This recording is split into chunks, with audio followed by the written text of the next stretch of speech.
Hi. Today we are rebroadcasting an episode from Thursday, July 23rd about Ontario's child welfare system. Since we ran that episode, the Ontario government has announced initiatives towards overhauling children's aid to focus more on prevention and keeping families together and to address the overrepresentation of Black and Indigenous youth in the child welfare system. So we decided to run this episode again. If you're interested in more details, see our show notes from this episode for links on the story. From the Toronto Star, I'm Saba Eitizaz, and this matters.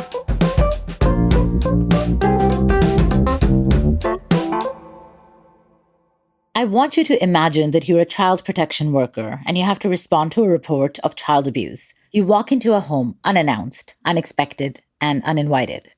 You find a single mother living in low-income housing with her 3 children. There is a single mattress in the middle of the room, and the kids are lying on it asleep. A part of your job is to walk through the entire home, so you start with the kitchen. There may be very little food, dirty dishes piled up in the sink. Now, generally at this point, 2 things can happen. The children are deemed unsafe and removed from the home and placed in the system, or the children remain with their family and the child welfare system provides help and support.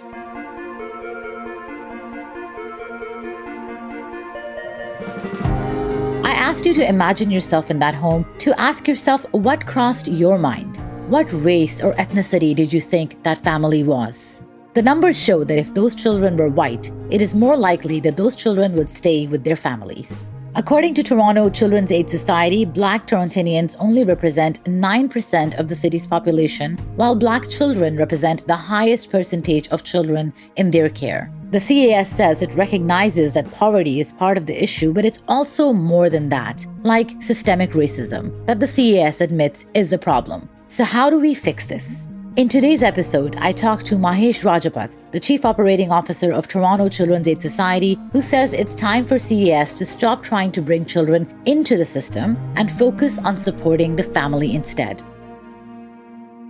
Thank you so much, Mahesh, for joining me on the podcast today. Thank you. So I want to talk about the data first. The recent data that your organization has shared says that over 40% of children in care are from Black families. Now, I've been looking at a STAR investigation from around 6 years ago, and the numbers don't really seem to have shifted as much. There's still a disproportionate number considering that only about 9% of Toronto's total population under 18 is Black. Why do you think this hasn't changed much? Well, I think one of the real challenges for us is dealing with this whole notion of systemic racism. And it's something that we have to pay attention to within our own system. But our system, as a large child welfare system in our organization, intersects with schools and with police and with justice and with the courts. It's a reflection of our organization, but it's also a reflection of everyone else. So in order for us to change, we need our partners to change along with us. And I want to talk a little bit more about that. You've already mentioned systemic racism across institutions and societally as well. And there's a deep link to poverty and the systemic racism that we talk about, and childcare, isn't there? Could we talk about that? Sure. So one of the real challenges our organization faces is that we have the responsibility of keeping kids safe, and we take that responsibility very seriously. But poverty creates risk, and poverty creates risk for obvious reasons because it leads to homelessness, it leads to stress, and it leads to just challenges with parenting. So when parents are experiencing poverty, their kids are placed at risk.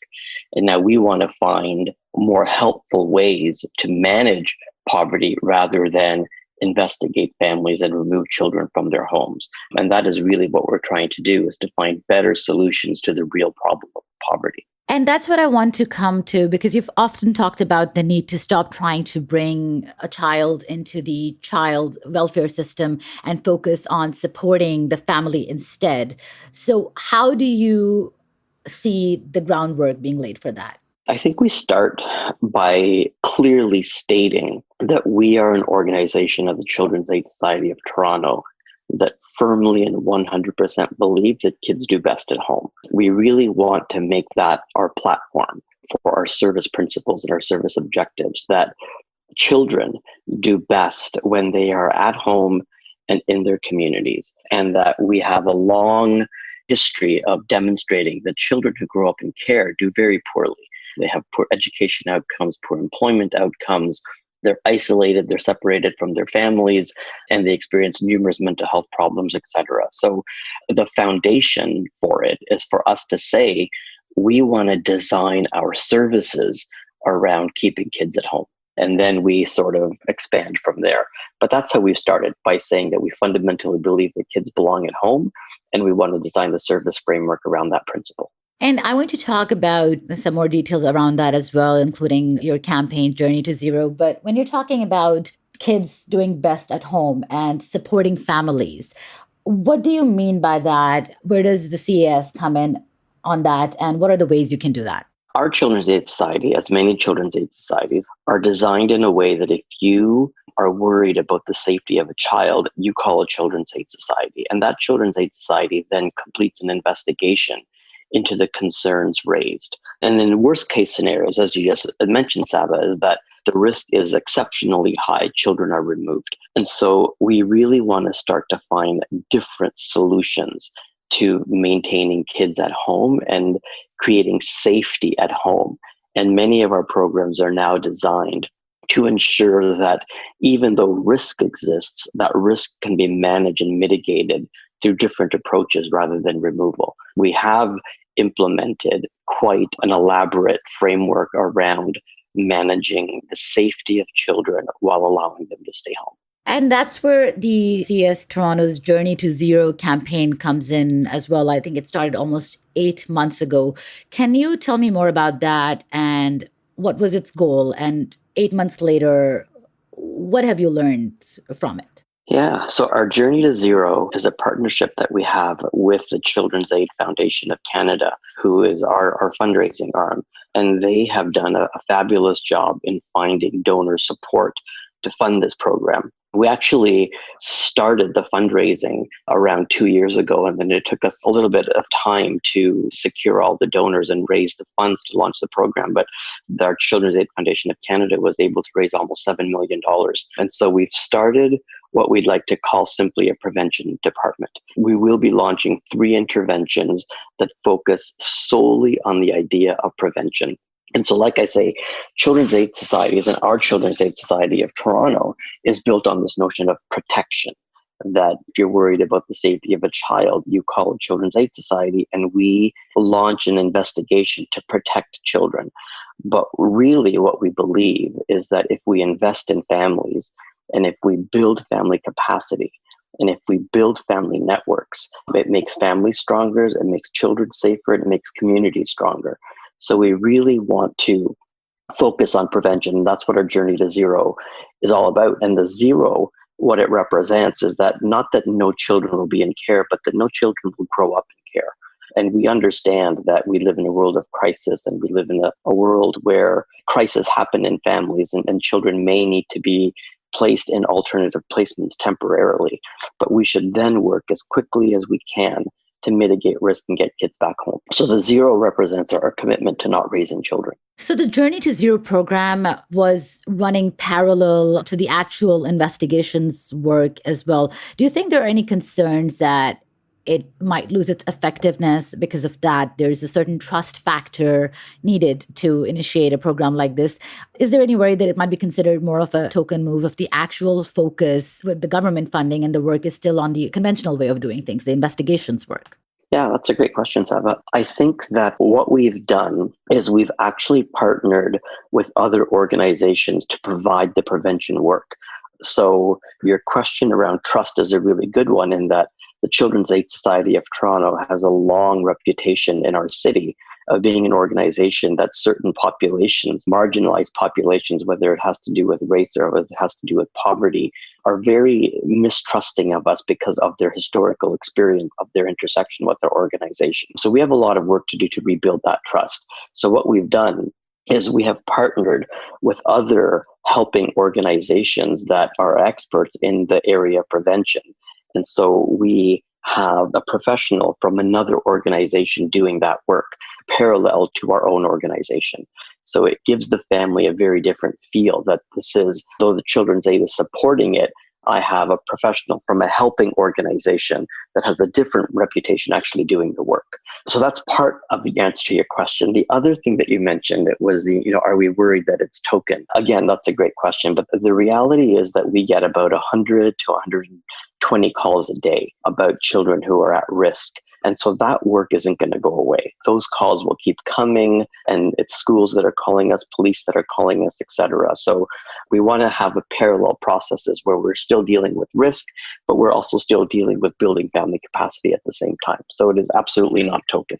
And it's really interesting that you've brought up the parallel dimension of this, working with other organizations to implement this, because in terms of what you're trying to implement, there could be challenges in terms of a certain sort of psychological contradiction. For example, a welfare worker trying to support the family is perceptually also seen as someone who could potentially take away their child.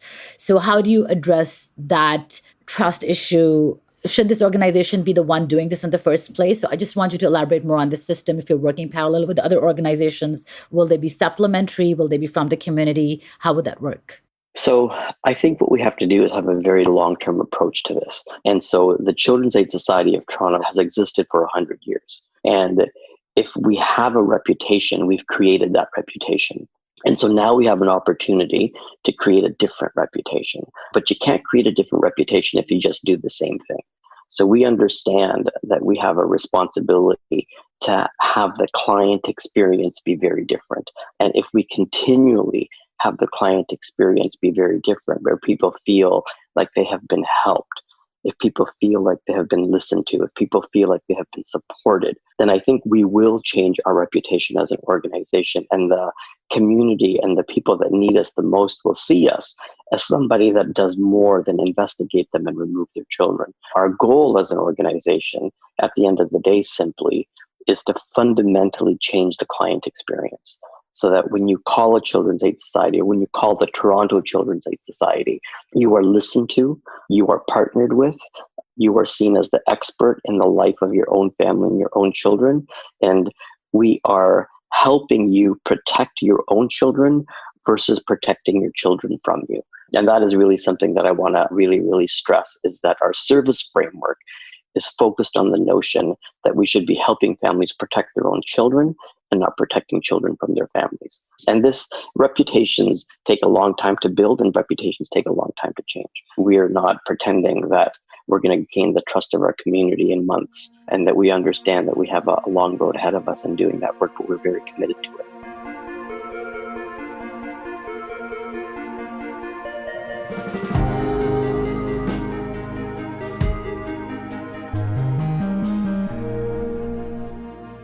I also know that there were hopes that the success of the Journey to Zero campaign and what you're trying to implement now could persuade the government to allow its funding to be used for prevention, as you say, instead of investigations. Has there been any headway on that? Yeah, so we have a governance table. So that governance table meets about 4 times a year, and our ministry partners are a part of that governance table. And that table is looking at the data.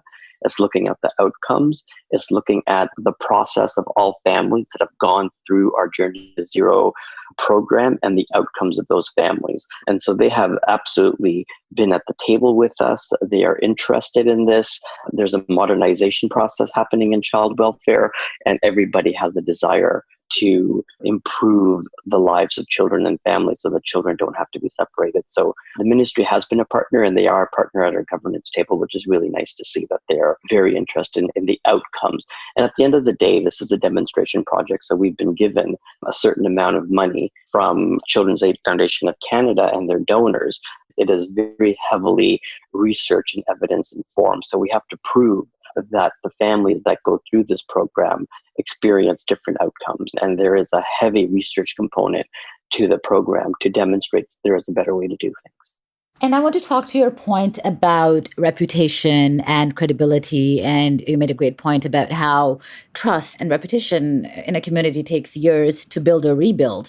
And we know that in 2017, the Ontario Human Rights Commission released a fact sheet talking about racial discrimination practices being observed in child welfare, and obviously talking about these numbers that we're talking about, the disproportionality of Black, Indigenous, and racialized children in the system, and certain concerns on biases within. And now we're seeing a reigniting of the Black Lives Matter movement. There's been a sort of reckoning over systemic racism overall, now being officially acknowledged. What does that reckoning look like and mean for CAS? I think it means that we need to pay even more attention to what we're doing and how we're doing it. And we have to hold ourselves accountable to a higher standard. So like I say, you can't expect things to change if you continue to do the same old thing over and over again. And so really what we're trying to do, and I can give you a long list of the things that we've done, and just very quickly to give you a sense of things. We have created an equity department that has anti-Black racism leads in every single area of our organization that review cases before children come into care. We have completed implicit bias training for all of our staff. We've completed anti-Black racism and cultural safety training for all of our staff. We have a community consultation table of members of the Black community that service the Black community, that help inform our work and help guide us to make sure that we're aware of our blind spots and we're doing the right work. And we're continually developing new partnerships with the Black community. And we're paying more attention to who we're hiring into leadership positions. And I don't have the numbers exactly, but I think 3 of the last 4 directors that we hired were racialized people of color. And so we're doing a number of different things in a number of different areas to move the needle in this way. And we will continue to work in that way. So I think really what it tells us is that we must pay attention to the issue of anti-Black racism. And the only way things are going to change is if we, in fact, change our system and understand how those systems are contributing to poor outcomes for Black families and change those systems. And that's really what we're trying to do. And there's also been links to the demographics, for instance, of the caseworkers themselves, about the need for representation from various marginalized communities, from the Black community, Indigenous communities. And it was being connected that a lack of such representation could lead to certain inherent biases when making certain assessments. Do you see any change in that composition now? What has been your experience like? Well, so it's a two-pronged answer. We have changed in terms of the makeup of our staff. We certainly have more racialized staff that are employed at Toronto CAS over the last 3 to 5 years, and we have more racialized staff that are in leadership positions. But interestingly, the data hasn't moved. So I think that's something that we need to look harder at and understand. The data is a complicated issue, and I don't in any way want to make excuses for it, but we are counting differently who we include in the population of Black and mixed race. And we are paying more attention to make sure that our missing data is not missing anymore. So, previously, about 15 to 18% of the cases that we had, there was racial data missing. And we've gotten that down to 2 or 3%. So our numbers keep changing, which makes the foundational number difficult as a kickoff point to start with. And so regardless of all of that, we have made some improvements, and we know we've made some improvements. Some of our numbers are going in the right direction. We know that, but they're not moving at the pace that we want them to move at. And what about the tools through which assessments are done? A lot of research has argued that the risk assessment tools in Ontario might be biased and perpetuate racism because they are not accounting for structural inequalities, such as the racial discrimination that we're talking about and poverty, for instance. And this can contribute to racial profiling.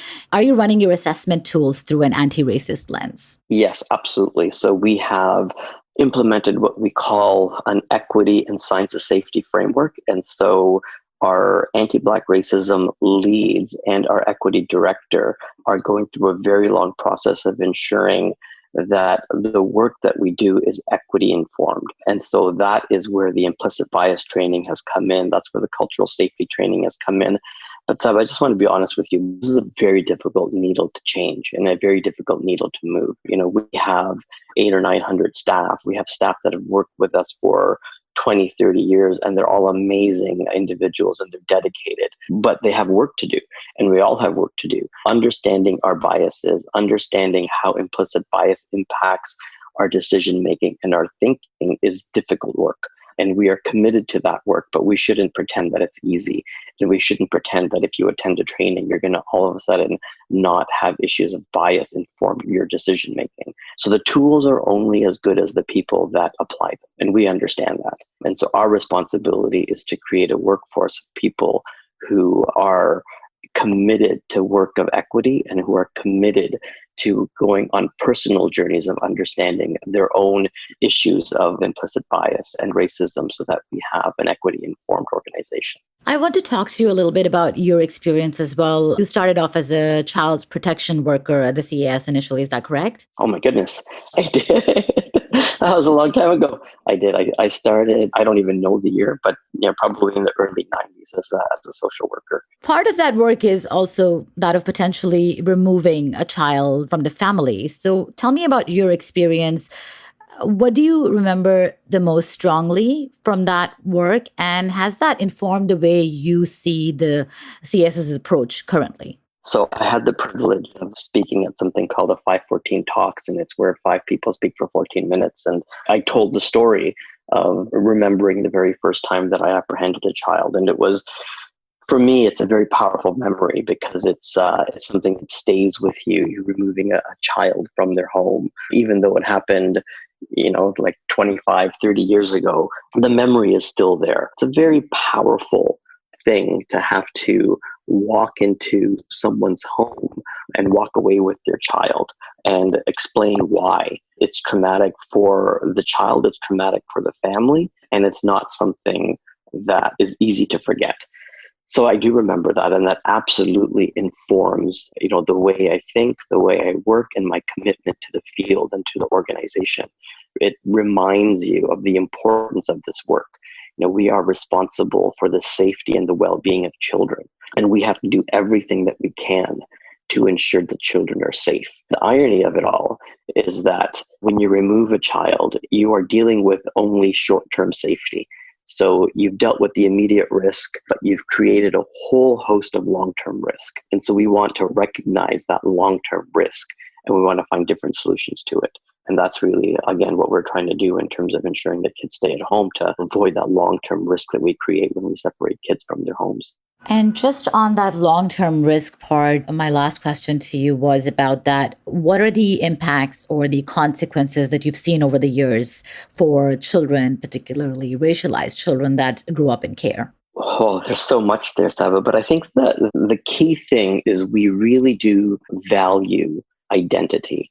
When you are a child from a different community, whether that's the Black community, the Indigenous community, the South Asian community, but you are not matched in a home that is a cultural match, it impacts your identity. And that's a huge problem in terms of our responsibility of ensuring that children are able to maintain their culture and their identity. So that's one problem in terms of culturally matching homes for children so they remain in homes that are representative of who they are.